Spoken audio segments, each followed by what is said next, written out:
This is Morgan Freeman, and this is what I do for a living. Sometimes it makes me sad, but then I have to remind myself that some birds aren't meant to be caged. Their feathers are just too bright. This is the incredible true story of how I came to be fired from Pets at Home. So I should introduce myself formally. My name's Charlie. I'm West Yorkshire's fifth most successful Morgan Freeman lookalike. So friends, today I'm going to show you how much money I earn in a week as a Morgan Freeman impersonator. I do a great impression of a hot dog. I should mention that things are going pretty well at the moment. At the beginning of the pandemic, I moved back in with my parents, which, if this has ever happened to you as well, let me know and we can cry together. But first a preface. I think that money is a taboo subject in society and that we would all be a lot happier if we were more open and transparent. No, that's not why I'm making this video. I'm making this video because I keep on getting clickbaited into these kind of videos. I feel your pain. I've been there. Maybe if I can just look closely enough, I can see how much they earn without having to click on the video. Also, go back 10 years to when I first started Impressions. I'd have been the first to click on a video like this. So you're probably like me from the past. And I'm making this video so that I can pass on what I've learned about impressions and voice acting and personal finance over the last 10 years. So you're not doing it for the views? Well, yeah, and for the views. What about the money? Yeah, partly doing it for... Thank you, me from the past. I will do my best to not make this video Scrooge McDuck counting his AdSense earnings in his counting house though. If you do make it to the end, I want to give something back. I'm going to give away a couple of £100 to you guys in Amazon vouchers. And the same amount to a charity that I want you to help me choose. So please do give a like and welcome to my weird and wonderful working world. So on Monday from my first stream of revenue, YouTube, Scrooge McDuck over here, earned £322.05. So 10% of that goes to my multi-channel network, £289.85. For my American friends, I'll convert to dollars at the end. As you can see, this is not really a representative amount for the month. As an average this month, I've earned about £160 a day. From my graph, you can see I've only really been earning this kind of money from YouTube for a short while. There was a rather crazy week here when that stand-up video shot off, where I made my previous teacher salary in 6 days. That was all right, I guess. But pre-2020, my best was like 20 or 30 pounds. My second revenue source is the small freelance gig website Fiverr, as well as People Per Hour and my own website where people buy voiceovers from me. As an impressionist, Fiverr was my first source of revenue all the way back 8 years ago. It's also been my most consistent income and the thing that allowed me to go full-time 4 years ago. The advantage of Fiverr is when you're starting out, they have a pre-existing client base. The clients come to you so you're not wasting your time pitching. Downsides are, Fiverr takes quite a large cut at 20%, plus currency conversion fees of about 3%. And there is quite an American work culture model. A big part of your ranking and exposure comes from how quickly you reply to clients, which makes it difficult to switch off. They want you constantly at the client's beck and call. There's a whole heap of impressions that I do in paid voiceovers, but as an estimate, about 80% of those are Morgan Freeman, which makes sense. Everybody wants Morgan Freeman. So these are the voiceovers I had on Monday. Sometimes it makes me sad though. Soon not being able to get to the phone. But then I have to remind myself that some birds aren't meant to be caged. He's too busy living to get to the phone. He's probably out hunting or fishing or doing something awesome. But I, Tommy Shelby, really fancy you a lot. Okay. Because you're really pretty and beautiful. Hello, my dear clan. You are all invited to the World of Warcraft Clan War. Totaling $290. Minus the 23% in fees, that's $223.30, or in pounds, £162.89. Voiceovers are a form of active income, where you're compensated for the time spent doing a job. And it's how the vast majority of people earn a living. Trade your labor at the labor market for a wage. One of the reasons I started learning impressions in the first place was I stumbled upon an interview with the comedian Stephen Merchant about 10 years ago, who said that voiceover was the best job in the world. You go into a studio for a couple of hours, speak into a microphone, and then you leave with thousands of pounds stuffed into your pockets. Now, those numbers aren't exactly right. He is a big comedian with a big profile. Those numbers are only really true from the upper mid to top part of voiceover. Voiceover is particularly sought after as active income goes because its time to pay ratio is very high. And it's not like you're smashing bricks. It's hard physical labor. A lot of it's actually pretty fun. In fact, I made a decision when I was about 22, just starting out as a maths teacher, that more than a large salary, I place greater value on a career with a high price to time ratio and flexibility. I'd say that these are the greatest economic values to voiceover. AdSense earnings from YouTube, which is how much you get paid for the ads on your videos, are a form of passive income, which means it makes money even when I'm sleeping. Successful YouTube videos are essentially an asset that accrues income every day. How could I explain passive income with an analogy? Put passive income into context, YouTube just paid me £15.34 for that bowel movement. And yes, I know I need to get more fibre in my diet. In my own opinion, there are some pretty big ideological problems with passive income or unearned income. But if you're going to be in the system, you might as well make use of it. Anyway, that's a topic for another video. So I started Tuesday by doing my Fiverr voiceovers. Living at my parents' house at the moment does have its problems though. 2 of my clients have come back and said that they can hear the washing machine in the background. So I've got to redo those. Can you wait, please? I'm doing voiceovers.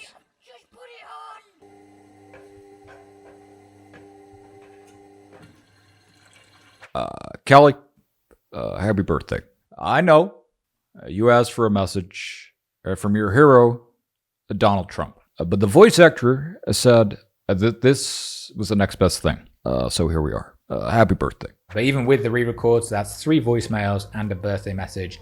So on Wednesday, I made $160, which after fees and conversion is £89.94. Before we look at YouTube though, let's have a think about the hidden costs behind those YouTube videos that you don't necessarily see when you're watching them. Like equipment, sports cars, getting sued by Morgan Freeman, and those big Yorkshire water bills. And that's before you count all the unpaid hours, scripting, editing, learning impressions. For me, YouTube's only just started to pay me quite well. But for about 7 years, I was earning about £3 a day. In fact, I'd probably say that after 8 years on YouTube, I've probably only just about broken even. I know it's tempting when you look at YouTubers' earnings and figures. It's easy to dream of that yourself. But you should also be aware of the startup costs and the time that it's taken to get to that point for most of them. But on Tuesday, I, Muck Duck, earned £374.67. Minus my 10%, that's £337.20. I don't know who you are. I don't know what you want. If you're looking for Tony, I can tell you I don't know where he is. You can bring your food warm, or you can bring your food cold. Which in pounds is £157.42. People have tried to pay me in different ways in the past. So like when I first started out, I negotiated my big first paycheck, £200. The guy said to me, "Do you mind if I pay you in this thing called Bitcoin?" I was like, "Yeah, I also accept Monopoly money, mate." Worth what?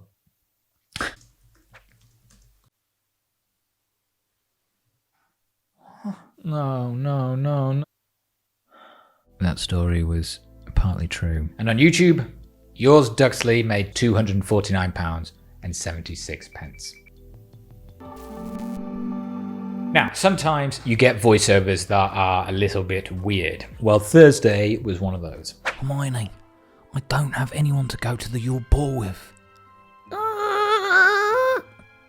I would be honored to go with you, Potter. Bloody hell. £146.16. And on YouTube, Dux Magoo made £264.99. Minus 10%, that's £238.49. Though, not all my income comes from YouTube and Fiverr. I also have a voice agent where I can finally get away from voicemails and work with some big clients. Charlie. Hopkinson. Have you met my grandma? No? Well, she needs a voicemail doing. She loves you, Morgan Freeman. She'll pay you in casseroles. Trying to get more towards the ones that pay cash. Okay. Well, sometimes it's interesting. I actually have worked with some big clients over the years. A few years ago, my voice agent got me a job with Netflix promoting Peaky Blinders. And a few years before that, he got me a job with Google. But Google, you heard of them? Yeah, they're doing a special anniversary edition of their Google Maps service. They require some celebrity voiceovers. Is that your kind of thing? That's literally what I do. We've got a script in a fashion. More of an ad-libbed, ad hoc kind of basis. They want every road in the Yorkshire and Humber area done in the style of Bob Dylan. I mean, how long does Google expect this to take? They're saying between 7.5 minutes, or if you take the alternate route, 3.5 weeks. How much are they paying? Said they'll give you 10,000 Google shares. So I said, look, it's going to have to be cold hard cash. I went back with a counter offer, $10 an hour or nothing. How many roads must a man walk down? How many roads must a man walk down? 3! How many roads must a man walk down? 2! Destination reached. Train station.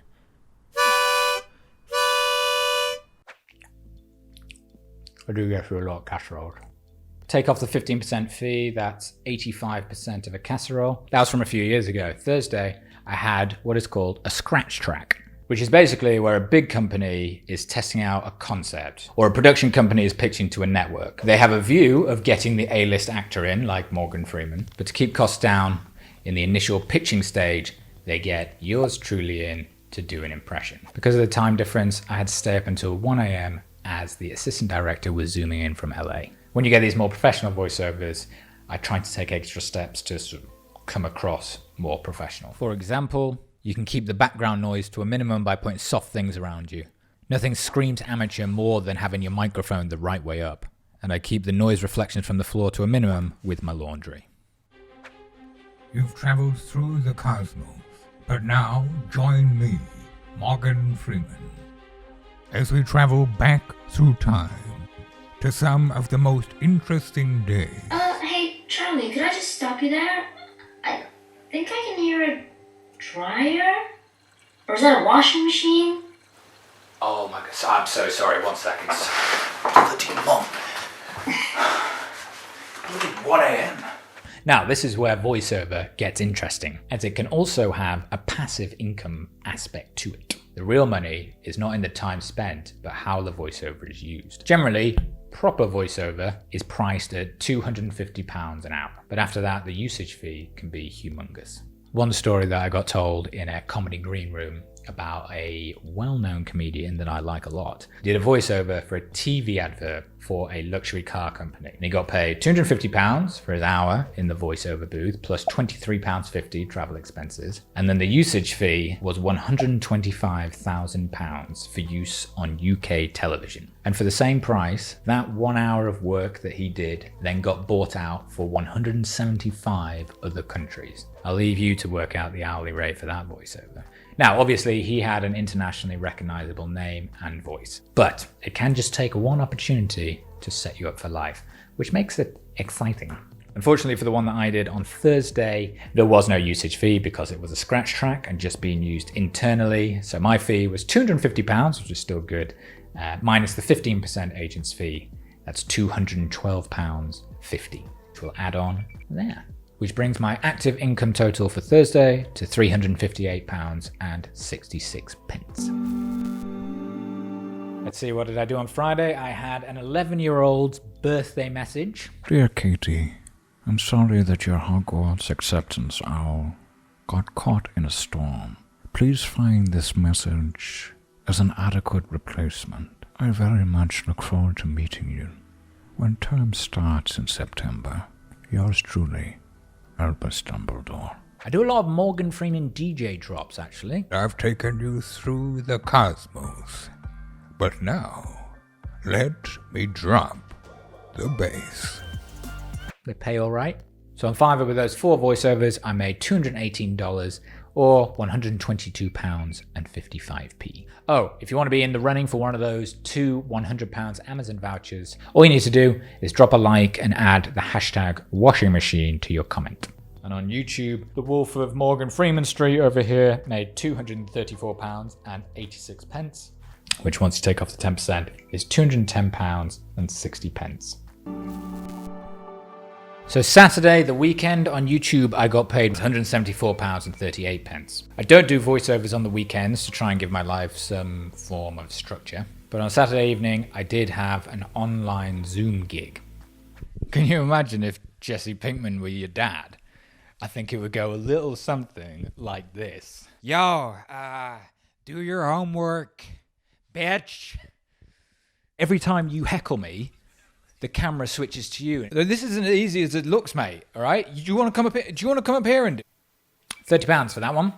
Now, stand-up gigs themselves generally pay pretty badly. If you aren't a TV name, then in the UK, the maximum you can kind of get is £200. The most I've ever been paid for one stand-up gig is £60, which, to be fair, felt really great. Let's take a look at this stand-up video, for example. 13 million views on this video.